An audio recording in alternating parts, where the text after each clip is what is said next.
आपको बता दें, इस वक्त जो जानकारी आ रही है कि अर्पिता को फिलहाल गिरफ्तार कर लिया गया है। अर्पिता मुखर्जी को ईडी की तरफ से गिरफ्तार किया गया। पहले जानकारी हिरासत में रखने की थी, उसके बाद अब उनको गिरफ्तार किया गया है। ये यही अर्पिता मुखर्जी हैं जिनके घर से 21 करोड़ रुपए कैश बरामद हुए, जिसके बाद बंगाल सरकार से अब कई सवाल पूछे जाएंगे आगे।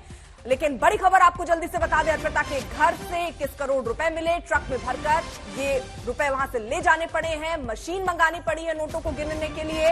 तो मंत्री पार्थ चैटर्जी की करीबी हैं अर्पिता मुखर्जी, जिनकी कोर्ट में पेशी चल रही है। इससे पहले उनका मेडिकल हुआ था और अब अर्पिता मुखर्जी को भी ईडी ने गिरफ्तार कर लिया है। हालांकि पहले हिरासत में लिया गया था, लेकिन ये नोट मिलने के बाद वहां एनवेलप और लिफाफा पश्चिम बंगाल के नजर आने के बाद अब ये कार्रवाई हुई है, उन्हें गिरफ्तार कर लिया गया। मनी लॉन्ड्रिंग केस में अर्पिता की गिरफ्तारी अब हो चुकी है। इससे पहले उनके घर पर छापा मारा गया, 21 करोड़ रुपए कैश वहां से बरामद हुई।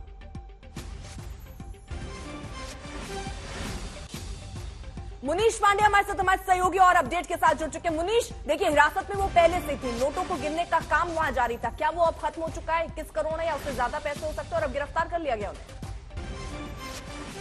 देखिए, लगभग 21 करोड़ रुपए अर्पिता से बरामद किए गए और जब अर्पिता से पूछताछ की जा रही थी और इन नोटों को बरामद किया जा रहा था, तो ईडी के पास में जो सबसे बड़ा सबूत मिला था वो लिफाफा था, जो कि खुद जो पश्चिम बंगाल के शिक्षा विभाग का लिफाफा था। उसमें साफ तौर पे लिखा हुआ था मिनिस्टर इंचार्ज एजुकेशन मिनिस्ट्री, यानी कि वो पार्थ चैटर्जी से जुड़ा हुआ एनवेलप था। और जो पैसे थे, ईडी का साफ तौर पे कहना है कि वो वही पैसे थे जो कि शिक्षक घोटाले मामले में पार्थ चैटर्जी और बाकी आरोपियों ने मिलकर कमाया हुआ था। आखिरकार ये पैसे कैसे पहुंचे अर्पिता मुखर्जी के घर पर, उसको लेकर जब ईडी ने अपनी जांच पड़ताल शुरू की, तो ईडी का ये कहना है कि दरअसल ये पैसे पार्थ चैटर्जी और बाकी आरोपियों के हैं और अर्पिता जो है उन पैसों को छुपाकर अपने घर पर रखी हुई थी। जब ये जानकारी मिल गई, उसके बाद में नोटों को गिनने का काम शुरू हुआ, लेकिन लगातार ईडी कल से लगातार अर्पिता से पूछताछ कर रही थी। और जब ये पता चला कि अर्पिता कहीं ना कहीं जो जानकारी है ईडी से छुपाने की कोशिश कर रही है, तो उसके बाद थोड़ी देर पहले अर्पिता को गिरफ्तार कर लिया गया है prevention of money laundering act के तहत। यानी कि अब उनको